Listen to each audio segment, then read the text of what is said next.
Hello everyone, it's Raven again, and we are continuing our series of Tarot Talk. Today I'm going to go through card 14 through 17, which is the Temperance card through the Star card. Now, the Temperance card is very interesting. And it's really kind of related to the Star card when you look at it.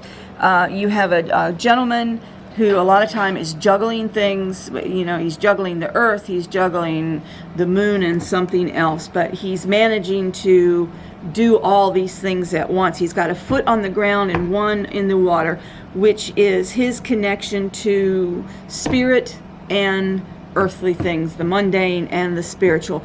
You'll see also that there is a sun. It can be coming up or it can be going down depending on what you care for. And there's also usually a yellow iris, which represents messages. And it's actually called, some people call it a flag flower, but it's called an iris. And as I said, the yellow irises in the tarot deck represent information and messages. This is a guy who is spiritually balanced, earth and water, and he is able to balance his mundane and his spirituality and continue with whatever it is that he needs to do. Behind him, there are usually really jagged mountains, which represent growth and strength and continuation, and sometimes he has wings and sometimes he doesn't. In this particular one, he seems to be an angel. This can represent if you believe in angels, your angel, your guardian angel, or your spirit guide, however you want to say it. So this can be messages from your spirit guide. I always kind of enjoyed this card, and you'll see how it kind of matches with the star in just a minute. Now the next one is card 15, and this is the Devil card. Now in most decks you will see Bastet, sitting on a throne. Is it Bastet? No, Bast. Bast is the cat. Yeah, Bast is the cat. So it's Beelzebub, as some call him. But it's kind of a devil figure, and he is got two people chained to his throne. In mine, in the deck I use, there's a chest, and the chest has riches and everything in it, and the chest is chained to the wall in different places. And these people are holding on to it and trying to get out, but they can't move it. It's the monkey paw trap. The way they catch monkeys is they'll put an apple or a big piece of fruit in this bottle with a small opening. They can get their hand in and they grab it, but they can't. They refuse to let it go to get away. They won't let go of their treat or their food, and that's kind of what this is. It represents addictions, holding on to things you don't need. This is really a very negative card, and for me it falls under the element of, in my element system, darkness.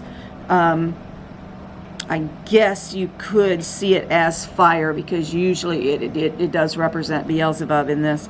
And in the other decks, when they are chained to the throne, you'll see the chain around their neck is very loose. They could pull it off, but they just refuse to do that. You usually get this card when people are holding on to relationships that they don't need anymore, that they refuse to break the habit. Also, you get this when people are suffering from addictions. So as I said, also depression, yes, mental health issues, maybe very much signs of physical abuse, things like that. And in reverse or in the upright position, it's still a negative card. In reverse, it might not be quite as bad, and it could be things that they're in the process of letting go of, but it still has very negative connotations. Now, the Tower card.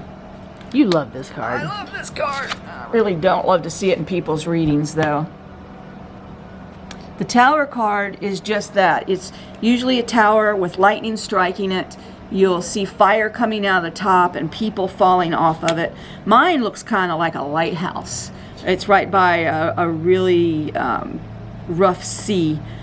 There's two cards in the deck that represents change. The Death card, and in my, I don't know how Deja reads it, but in mine it's natural changes that we all go through. But But in the next card that represents change is the Tower card. And I tell my clients it's like riding a bicycle with a flat tire. You can manage it if you have to, but it's hard as hell, and why would you want to do it? These are changes that you need to make, or the universe is going to do it for you. And I'm going to tell you what, you're going to hate that shit.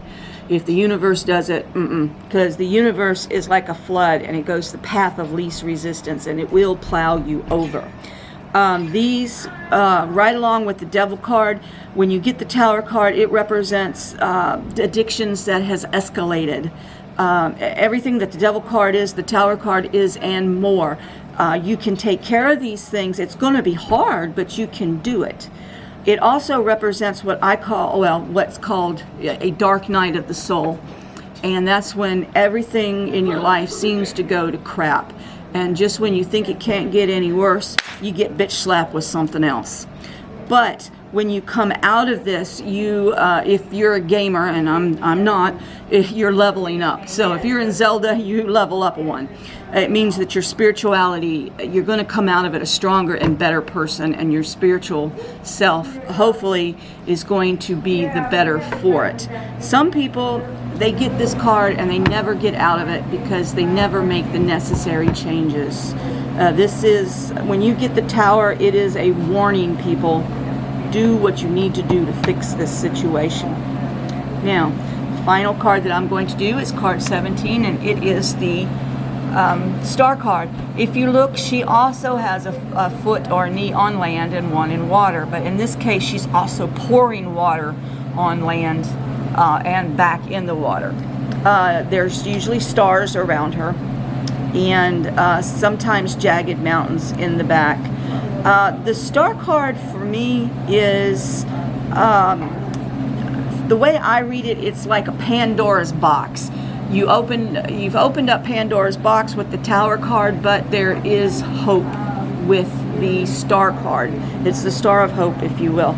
Situations may be bad, but they, there's always hope that they're going to get better, and you have to hold on to that hope and persevere.